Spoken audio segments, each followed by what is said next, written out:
Hello everybody, this is Mr. Morfetto, and today we are going to finish my review on the Thriller Bark arc of the One Piece manga, anime, franchise, one of the best animes of all time, if not the best anime of all time. I'm telling you people, the more I get in deeper and deeper into this world, I just fall more and more in love with it. I'll tell you that right now. I'm not saying that One Piece doesn't have faults. There are problems here and there, but they're very few and far between. And I'm telling you, Thriller Bark arc was a blast. It was very long, 48 chapters. Part 1 of my review, I did the first 24, so if you missed that, please go back, and couldn't be too far down the timeline here. You check my stuff, and you can watch my Part 1 review, and then you can hop back over here and into the Part 2 review, which I'm doing right here, right now, as we speak. Yes, Thriller Bark arc. Let's do a little recap mentally. Let's see what I can remember.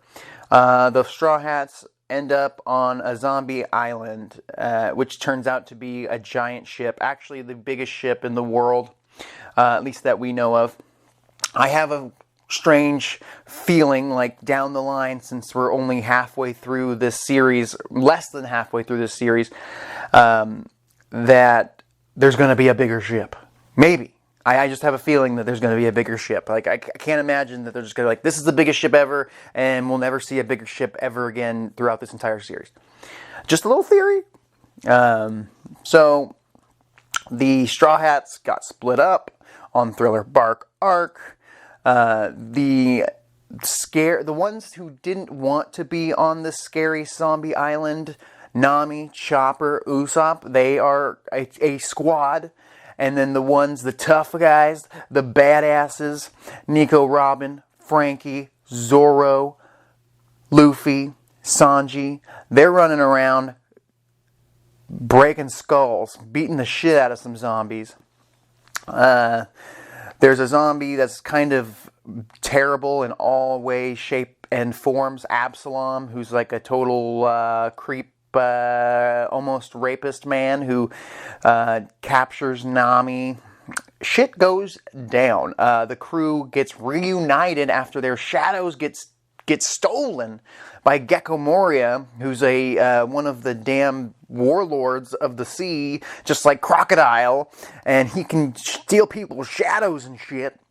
And if they don't come and defeat him and get everybody's shadows back in time, they are all going to die because the sun is going to hit them and they're going to turn into dust. Or they have to hide in the shadows forever. I don't know. I guess they could have hid overnight, then waited till night again. I guess they didn't have time to do that because Nami was being stolen to be turned into a bride for Absalom. Whatever. There's a time limit. They have a finite amount of time to save everybody, not just the Straw Hats. There's a large group of other pirates on the island, around the world, that have all had their shadows stolen over the years, and Luffy and the gang are somehow saving all of them as well, even though it just happens that they're saving all of them. They really only care about the crew in a lot of ways. Let's just pick this bad boy up here at chapter 467, where I left off here. Zorro going head to head with this samurai from the past. I cannot... Samurai Ryuma?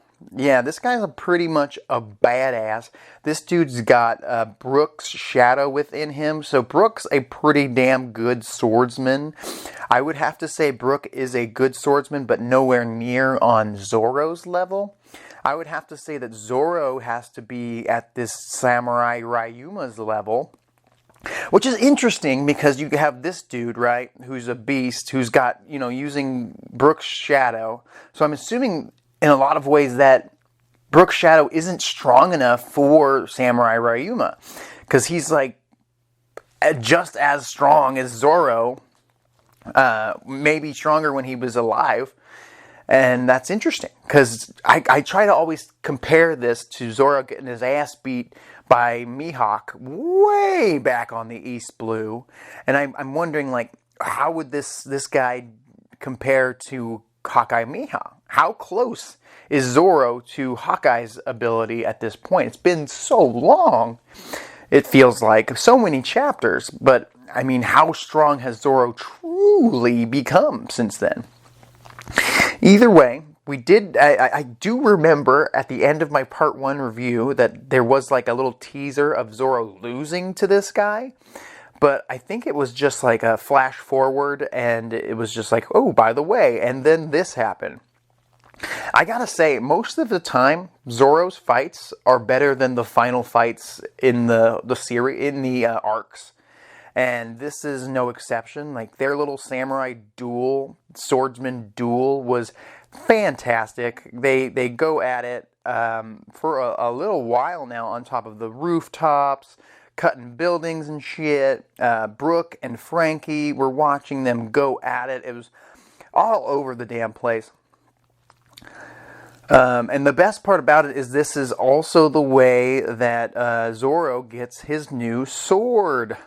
Because he at the very end, after going at it with this guy, he hits him with the, let's see, what move? One sword style flying dragon blaze. At least in my translation is what it's called.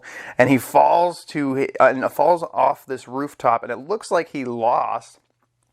But really, he won. He defeated this dude, and he gives him his sword like an honorable samurai. Like and then Brook even mentions, like, I feel like this dude never truly fought me at his fullest extent. Like, Brook never stood a chance against this guy. But I guess in a good way, all these years of Brook trying to come up with a plan to beat this samurai, this undead legendary samurai, probably made Brook even more powerful. You know, he's been a skeleton man for a while, thanks to the revive fruit. And I think that changed his whole body structure. He's much lighter now since he's all bones and an afro. So he's got to change how he fights. He's not as heavy. So it's interesting. He's got to, learn new techniques. He's the humming swordsman. He's interested. It's very cool. Zorro is not gifted. He earns this sword, this master blade. I think it's called Shushui. Isn't there a character in Naruto called Shushui or Shushui? I don't know. Either way, Zorro now has 3 swords again, and this one, it might be his most legendary sword he's got. Is this sword more valuable than the original white blade he got as a child? We'll find out. I don't think they mentioned exactly comparatively how valuable they are. That was just that last chapter. Zorro beat him, and then we go back to Chopper and Nico Robin dealing with Dr. Hogsbach. I gotta say right now, right here, this moment, I do not like this Dr. Hogsbach guy. Not like I don't like his character or that I didn't like his incorporation into this group, but he's at that same level as Spandam from the last big arc at Enies Lobby. Like, this guy's a dick. He took this lady, the lady who throws plates, and he wanted to marry her when she was alive. She was like a famous actress or something, and she was like, no, I'm already getting married or something.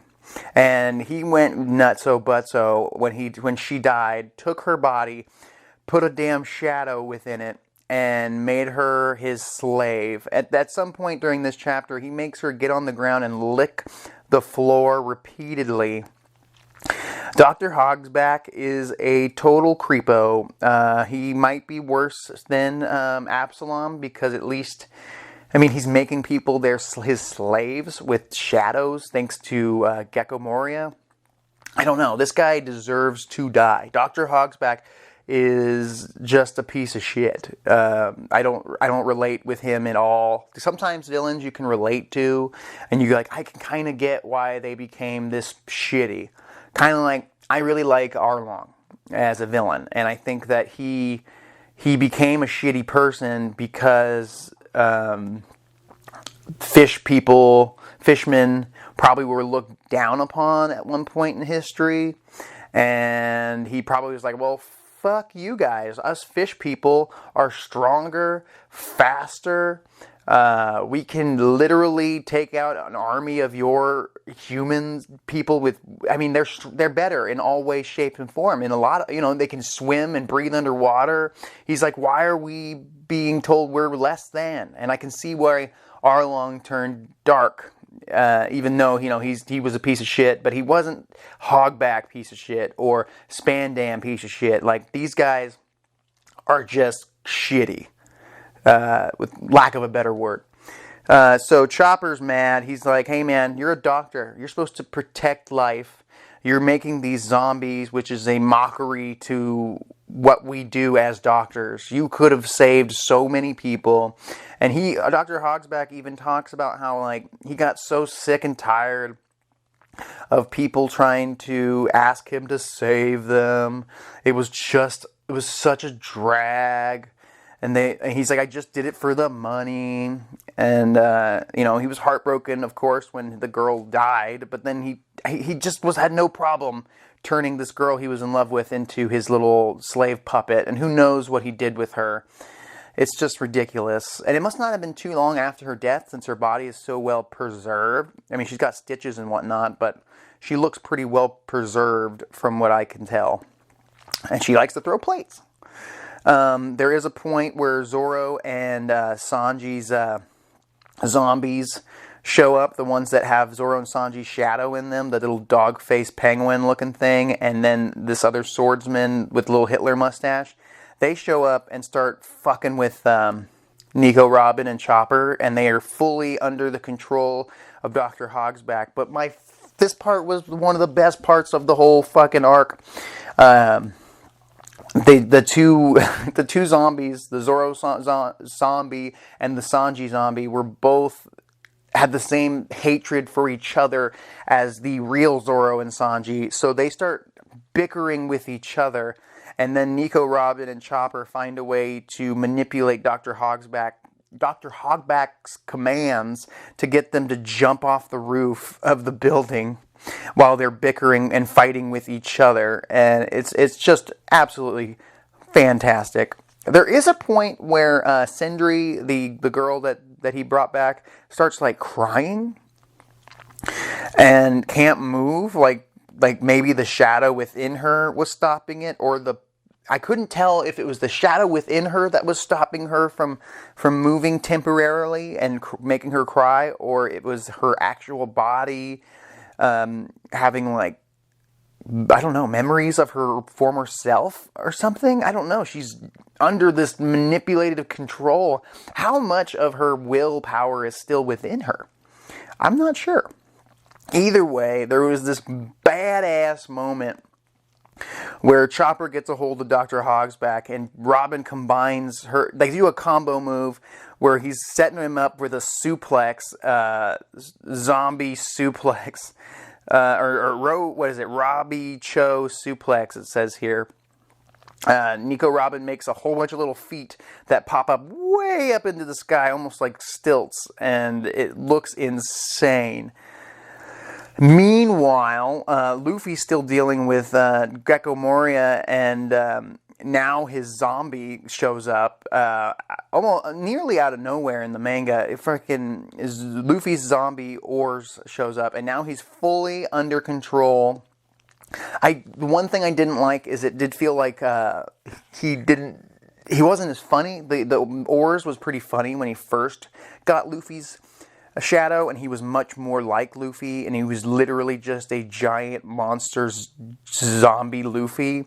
And then when he becomes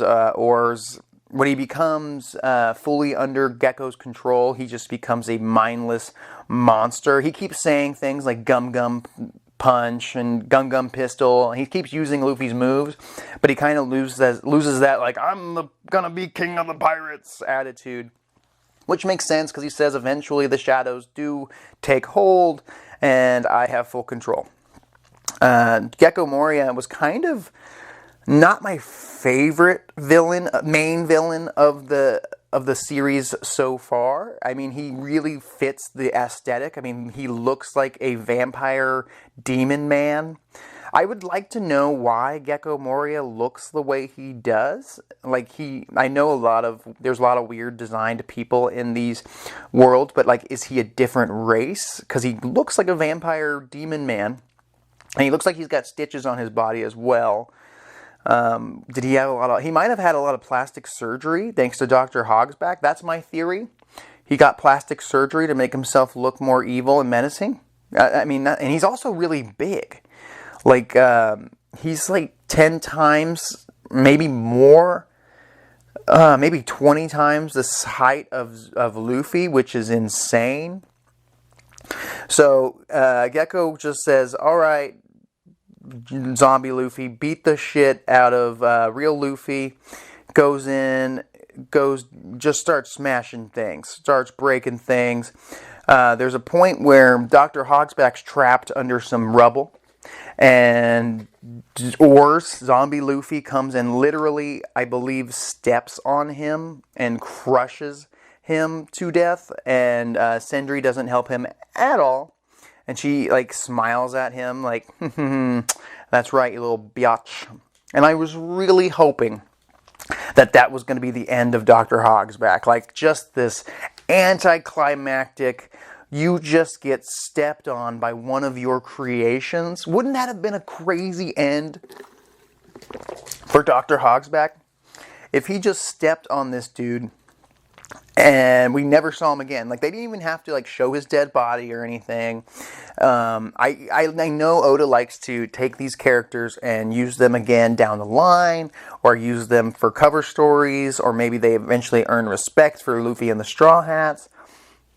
But this guy, just like Spandam, deserved to die in this arc. Like, he deserved to be killed by his own creation. So, at this point in the series, or this arc, all the little fights are pretty much over. Oars is the main villain right now. Gecko's hiding behind Oars for the most part. This dude's running wild, smashing this castle to pieces. He even distracts Sanji for a minute, so Nami gets stolen away by the worst person ever. The rapist dude, Absalom. This Oars dude starts smashing shit. Luffy's out of nowhere. Oars has Luffy's, not Luffy's, he's got the entire Straw Hat crew, their wanted posters on his arm. So he's like, Straw Hat pirates, come out here. Oh man, Sanji's pissed because he's trying to save Nami because he's a white knight. Sanji's one of my favorite characters. Sanji's cool. Sanji and Zorro and Luffy. One of my favorite parts about this fight with Oars is Zorro isn't scared one bit, and he starts going, let's do this. Let's fight a giant Luffy man there is a funny part where Sanji's standing there pissed off, and Oars is looking at the wanted posters on his hand, and it shows Sanji's like shitty hand-drawn wanted poster, and he looks at Sanji's like, identical, you're with the pirates too. Like, he easily recognizes Sanji from that picture. Sanji and Zorro are pretty much the first two to try and throw hands with Oars. They go at it for a while. What I really did like about this fight with Oars is the fact that it really took the whole Straw Hat gang to even hold their own with this dude, which makes sense since he's supposed to be like almost twice as big as a regular giant. I don't think they showed, prospectively from the manga at the very least, they did not show that Oars was that much bigger than a regular giant. Like, I feel like the giants were just as big as Oars from the perspective pictures I remember reading, like the Little Garden arc and whatnot. Like, I feel like Oars is not much bigger than the giants, but they kept saying that he's twice as big as the giants. Eventually, the rest of the villains wake up. Perona, and the one who fought Usopp, she gets up and she gathers all of her zombie underlings, and they go and gather all of the gold. They gather all the gold and all the treasure and all the food, and they take it to the Straw Hat's ship, because she's like, fuck this. I'm getting out of here. I don't need this in my life. I'm physically okay. I'm getting out of here. Let's go, zombies. And what I instantly saw where this was going, it just pretty much, they put all this gold and treasure on the Straw Hat ship. I don't know how much money it is, what exactly it all will entail down the line, but I'm sure it was like, this is going to end up with the Straw Hats with having all this money, which is amazing. I don't know what they're going to do with it, but they do. It does jump also to Absalom trying to forcefully kiss a knocked out Nami, who wakes up at the perfect time. She gets saved by the boar pig lady. And the pig lady shows up, and it's awesome. Like, this pig lady zombie thing shows up, pretends to be mad at Nami so she can get away, Lola, and then she fights Absalom, and then eventually Nami fights Absalom with her weather stick and kicks ass. She used her thunder charge swing arm and hits him with it, and he falls over. And she mentions that it doesn't affect him, but the priest that is officiating their wedding says, well, he was already beat up because he fought Sanji, so it just needed a little bit of a push to finish this dude off. It's interesting because in Water 7, Nami had to finish off Sanji's original opponent, and now in Thriller Bark, she had to finish off Sanji's opponent, which is kind of interesting. I mean, it's a little different, but it's interesting that are they going to continue to do that, or it was just a happenstance that happened to happen. I know that, Sanji's usually hanging around Nami a lot, so maybe it's just coinkydink. Nami and Lola, the pig zombie, become besties, which is cool. There is a point where Oars thinks he took down the Straw Hats that were fighting him, and they all get up and they say, you better not underestimate your own crew, because, it's Luffy's shadow.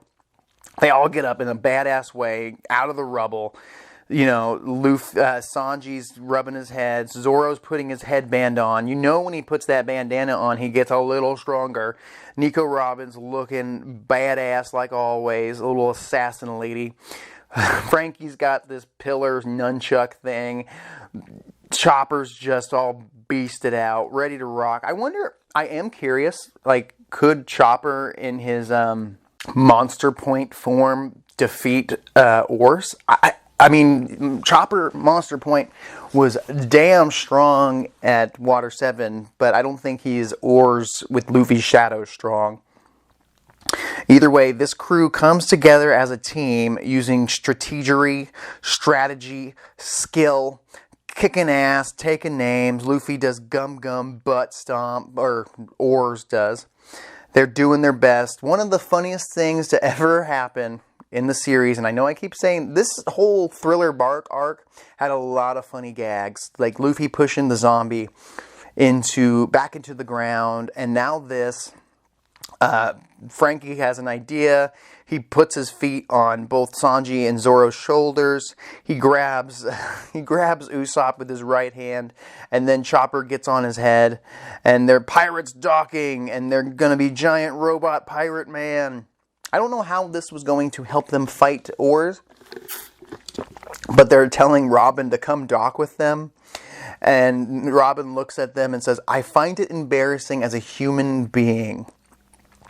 And eventually they give up on their whole idea of teaming up. And then Zorro's like, that was embarrassing. What were they about to make me do? I am curious why Zorro even got involved with this whole thing, or Sanji.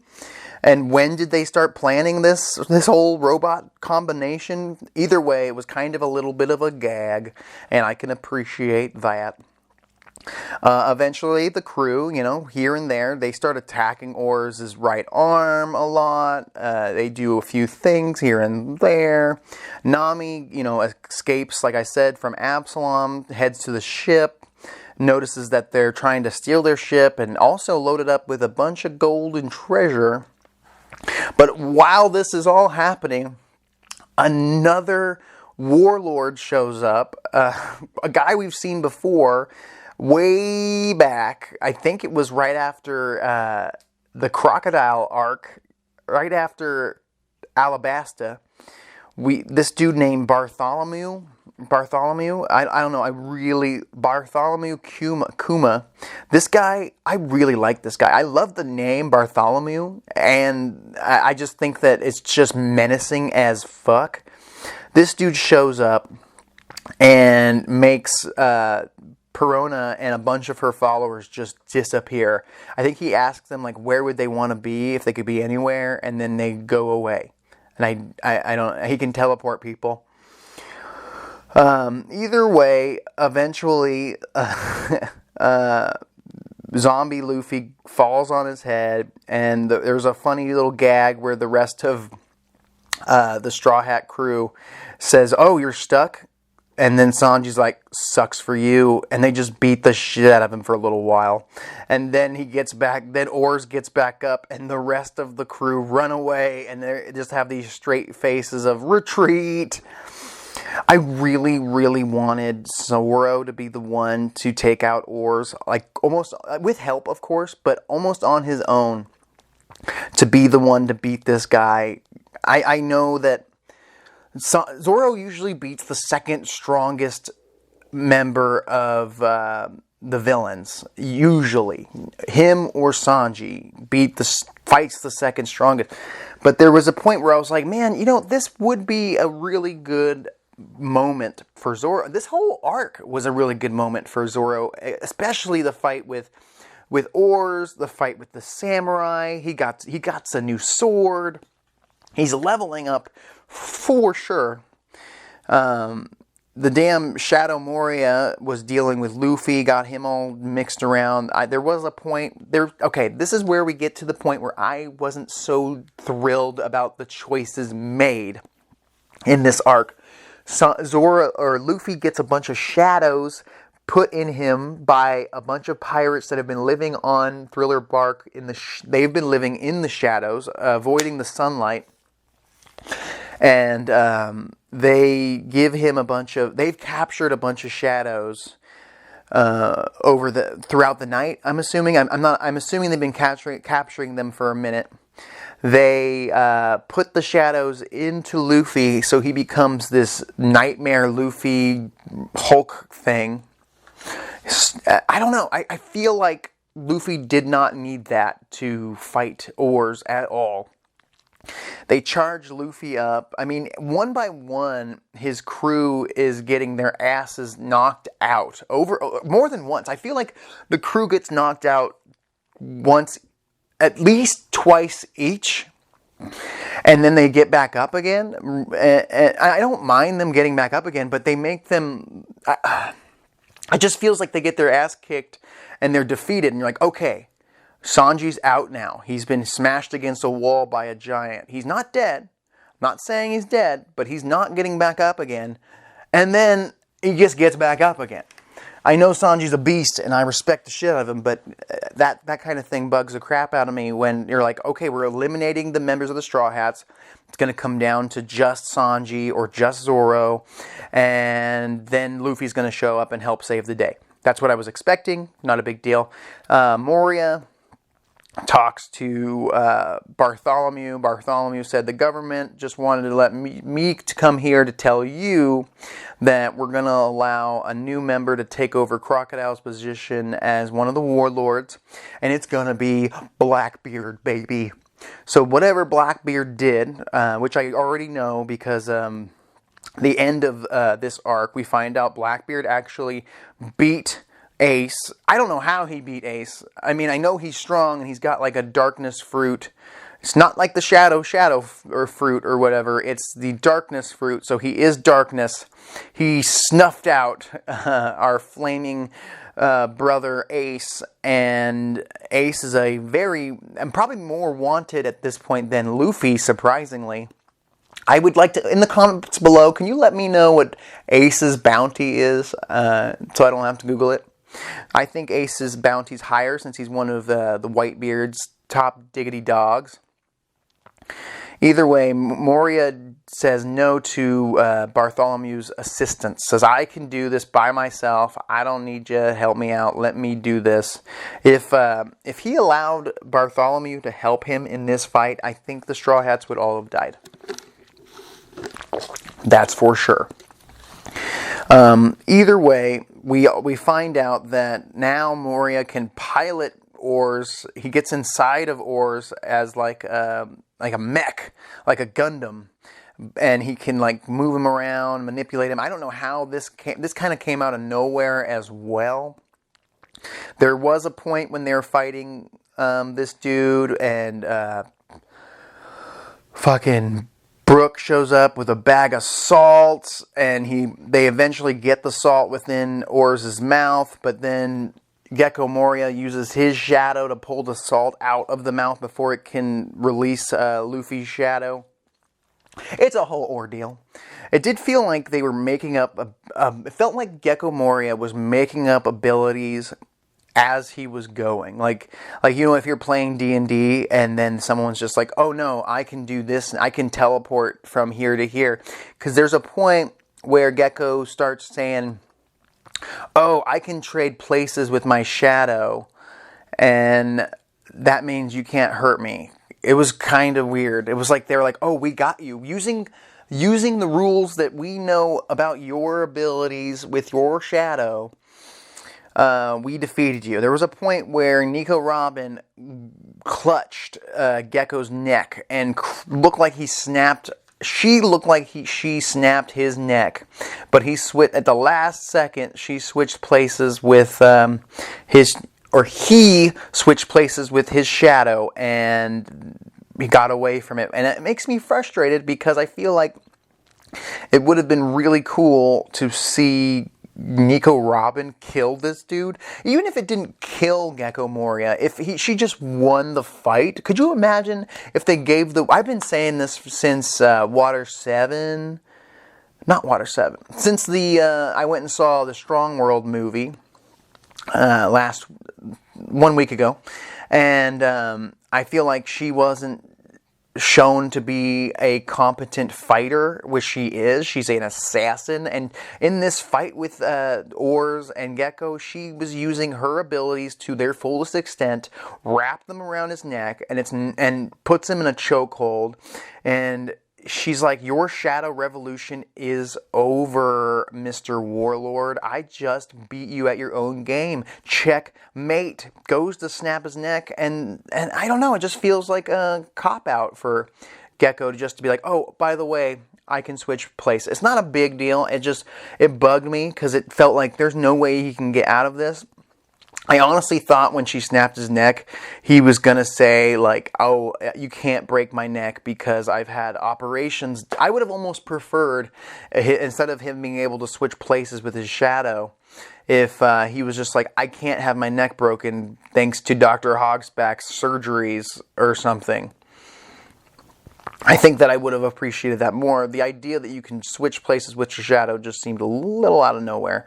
But I've also been told that these devil fruit abilities are really up to your imagination, so maybe he can just imagine that he can switch places with his own shadow, I guess. And then there's a few times where they tried to hit him and he kept switching places. Zorro even pulls out his fiery kicks and he still can't beat this dude. They also find out that the only way Oars possibly died all those years ago was because of the cold, and he died in the cold, and so they thought we need to beat him with cold weather, basically. And there's a point where Nami shows up and makes it rain, and then Frankie pulls out like a refrigerator coil and freezes him. And of course, Nightmare Luffy shows up and beats the shit out of Oars for a minute. He literally looks like the Hulk. He swings Oars around like the Hulk. He's able to even stop Oars' fist thanks to having 100 shadows within him.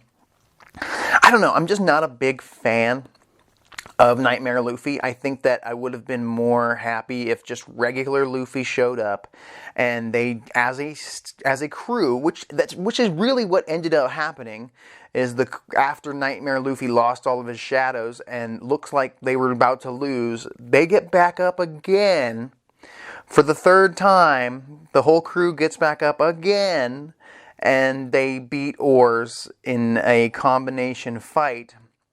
Thanks to the crew earlier on beating the shit out of Oars' right arm, so it was dead to him, and he couldn't feel the pain because he's a zombie, but it turned out that strategy worked out. But there was a point where Zorro was the first to get back up when Luffy was recovering from losing all those shadows, and I thought, what if Zorro's the one to win this? Yes, Nico didn't get the win, and I understand. She's not one of the main three. She's not Sanji, Zorro, or Luffy. And I thought, well, Luffy's spent. He just lost all those shadows. His body's probably hurting for certain. And I thought for a second, maybe Zorro's going to be the one to beat Oars, which would have been insane, because it would also be interesting because Oars acts like Luffy, fights like Luffy, and thanks to Moria, he was able to give Oars his stretching ability as well, I forgot to mention. And so he was basically a stronger, bigger version of Luffy, and if Zorro was the one to beat him, even at his weakened state after fighting the samurai earlier in the night, it would say that Zorro could easily throw hands with regular Luffy and hold his own, if not beat the dude through grit alone. But either way, I do like the idea that it did take the entire crew to beat Oars, and it all came down to a gum bazooka to the face, but only because of help from the whole crew doing their part to win the battle, including Chopper's doctoring abilities to stretch out his spine, so then when Luffy hit the bazooka, it would crack the entire spine, and now Oars is basically unable to move at all. I don't even think he's conscious anymore. Oh, he did say it doesn't hurt, but I can't move. His whole nervous system is shot. And then I thought, okay, this is over. Please correct me if I'm wrong, but I remember reading at the beginning in part 1 of my review. Didn't Gecko Moria say that the shadows don't get to come back to people unless I let them go, unless I release them? And to me, it seemed like at the end of the day, when they finally beat this dude, he absorbs all of the shadows on the island, 1,000 shadows, and becomes a giant fucking monster demon man. And Luffy and them are literally running out of time. They have moments before the sun is up. People are burning as this is happening. They are losing their souls. They need their shadows or their bodies are going to disintegrate. And the crew is like, we're going to beat you anyway. Luffy goes into gear 2. He did a little gear 2, little gear 3 here and there. They're going at it. He's punching him, knocking. He hits him a few times, and shadows come out of his stomach, which is fine, I guess.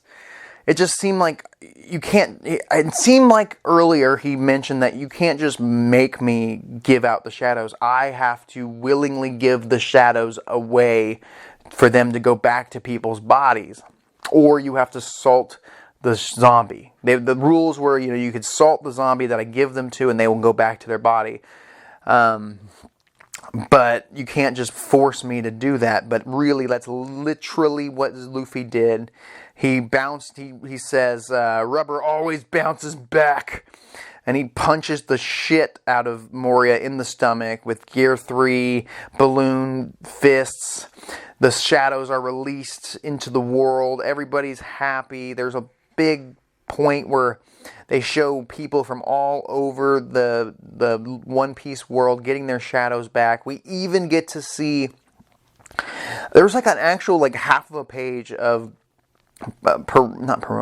Sindri's shadow, the one who throws plates. She's like a maid somewhere, and I wonder if she's going to come into play later. Even the pig lady, Lola, turns out to be like the shadow of the main captain of this crew of pirates that live on Thriller Bark arc. This lady who keeps proposing to people.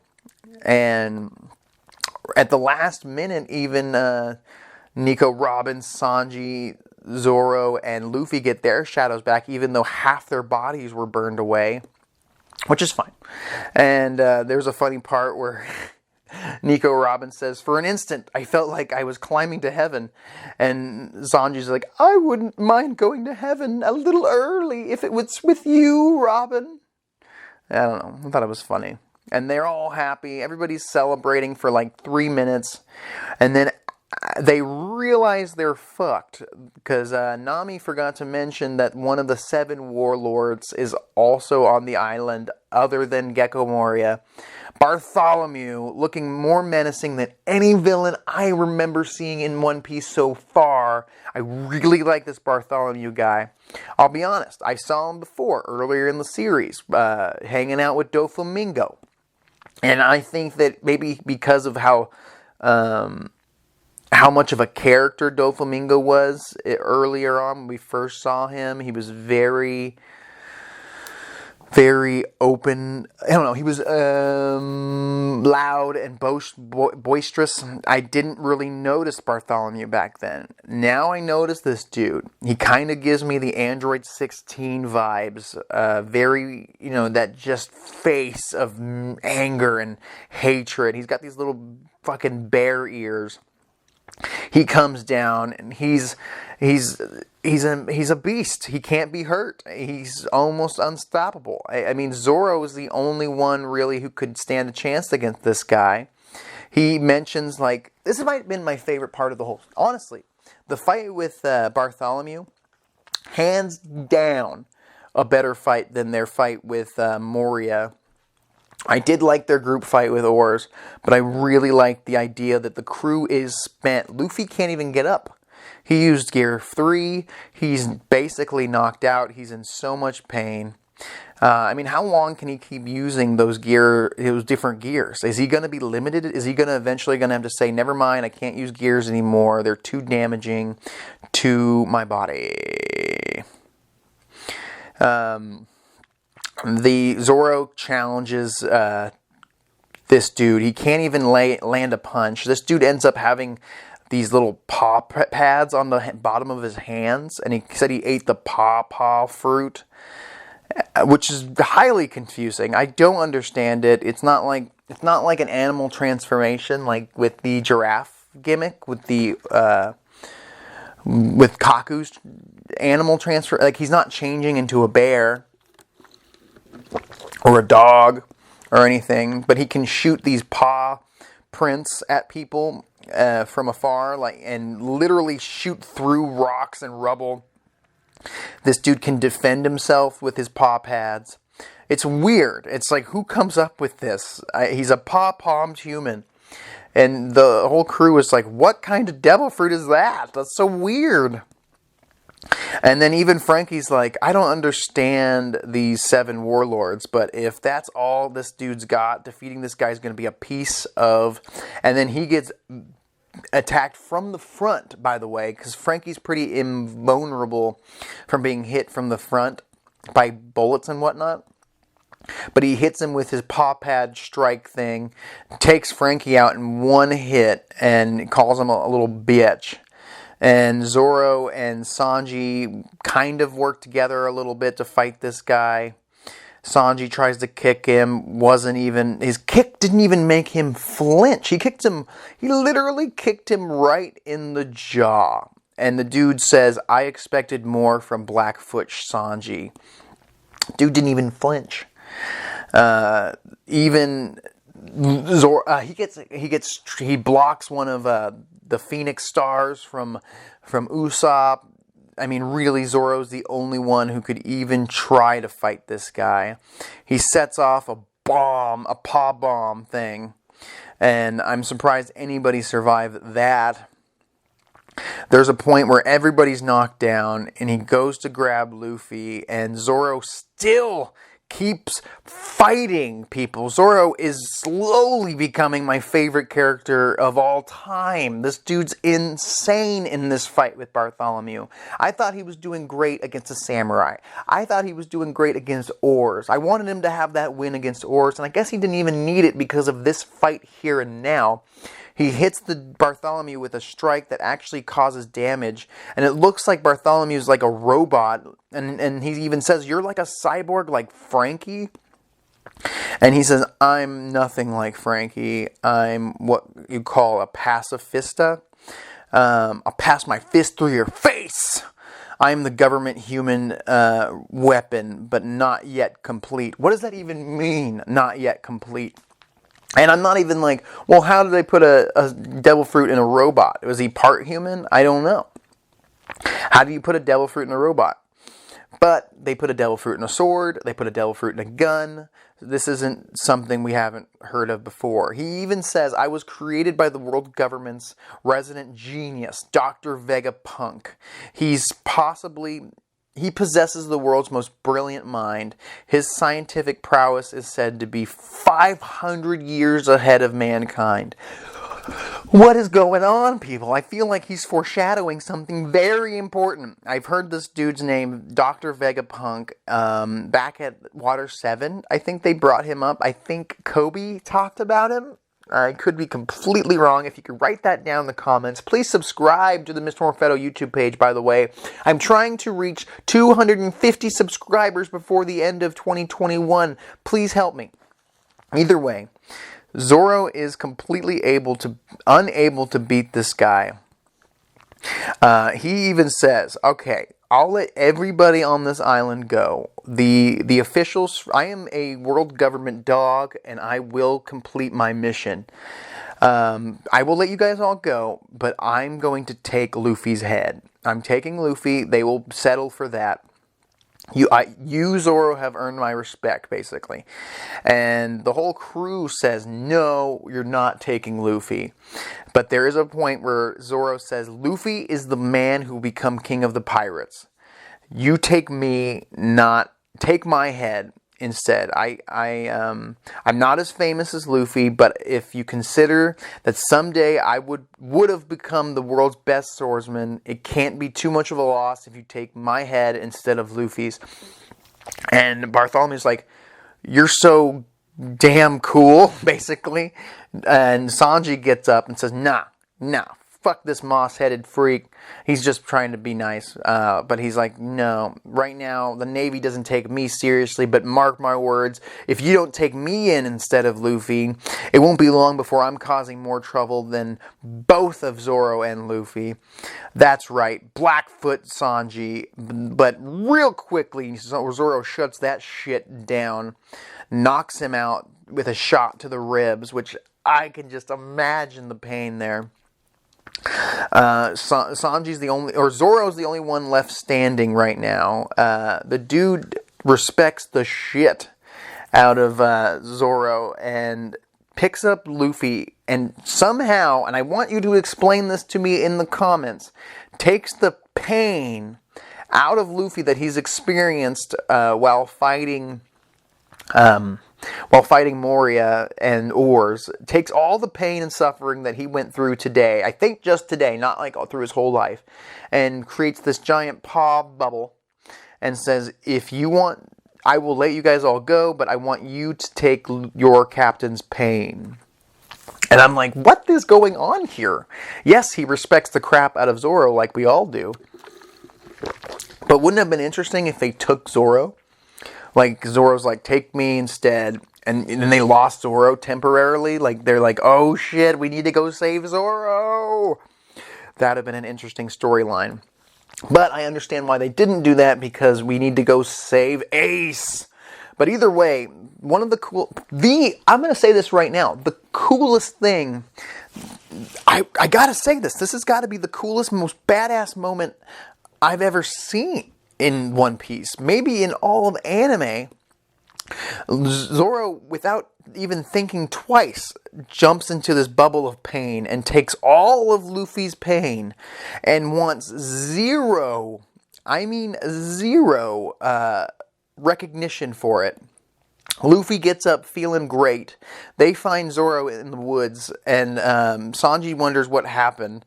And Zorro's like, nothing happened. Nothing at all happened. And he's bleeding. He's literally at 1 health if you're playing D&D. He's got 1 health left.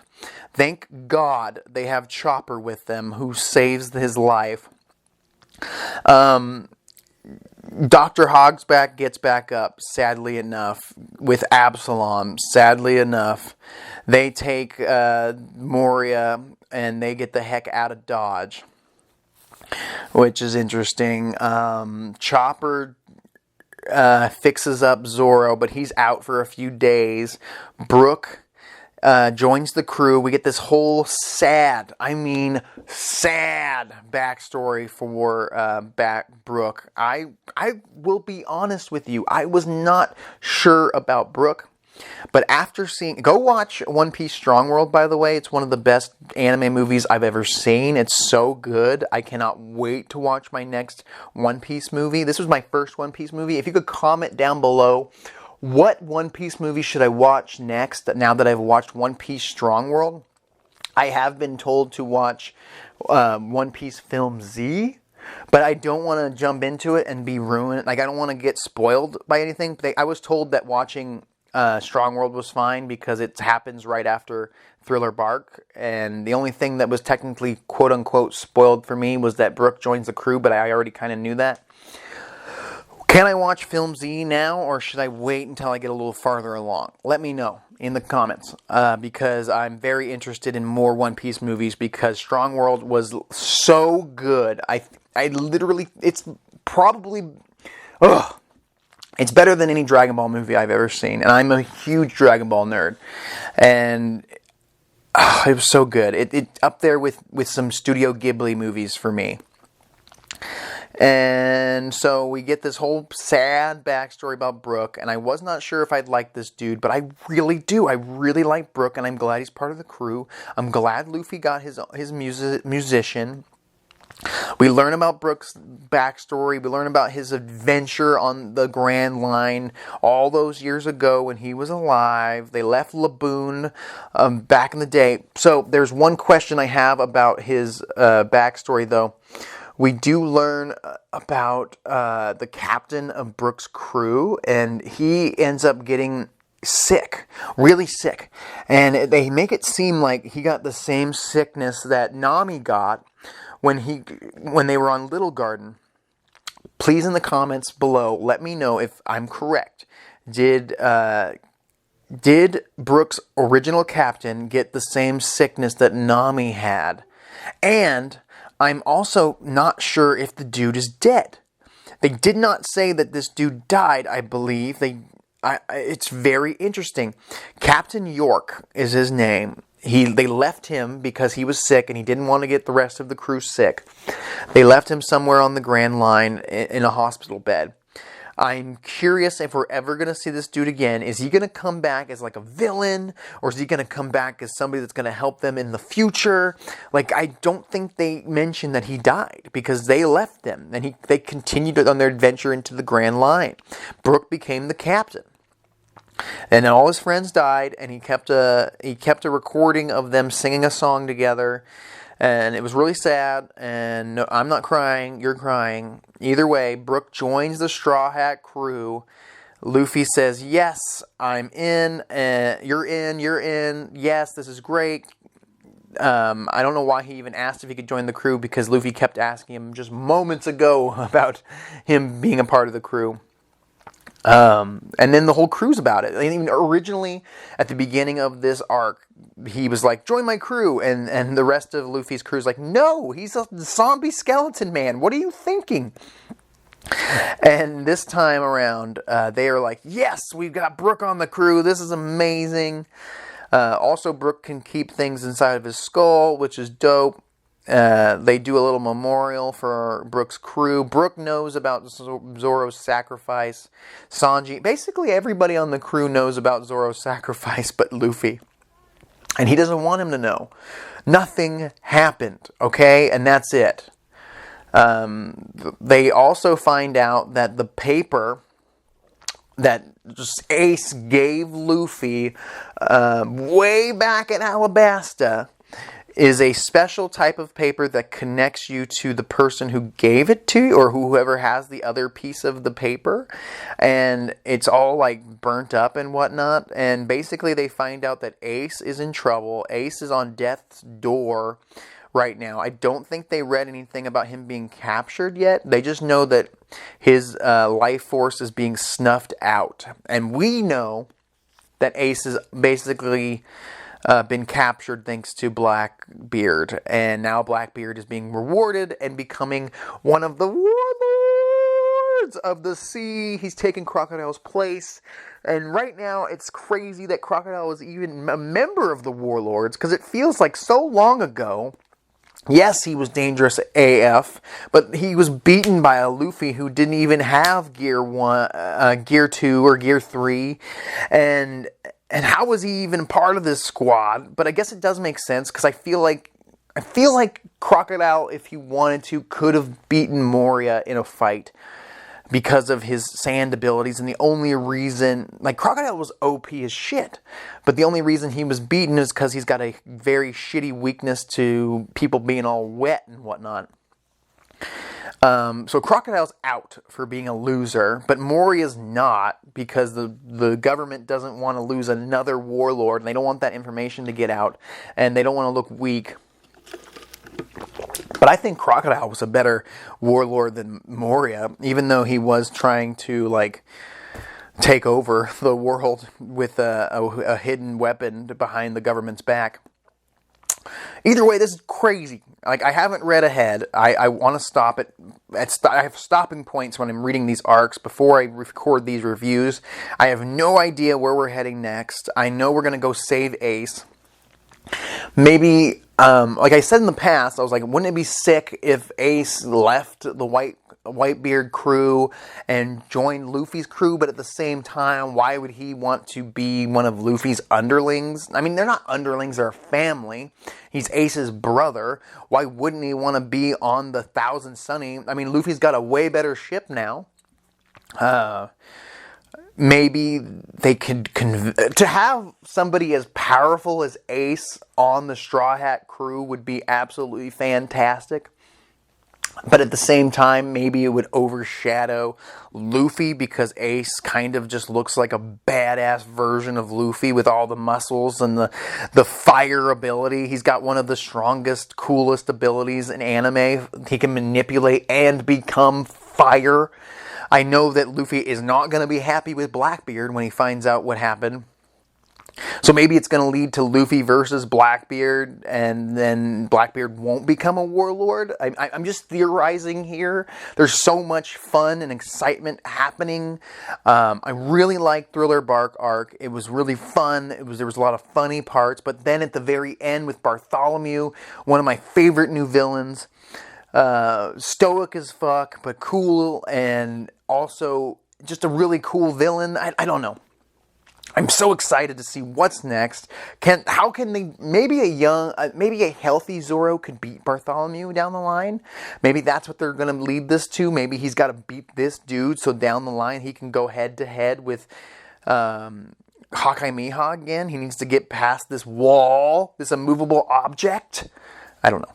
I do not know. I'm Mr. Morfetto. Please like, subscribe, and share. And if there's any characters within the Thriller Bark arc that you would like me to do a analysis, a deep dive into, let me know down below, and I will make a little video about them. I will talk to you later.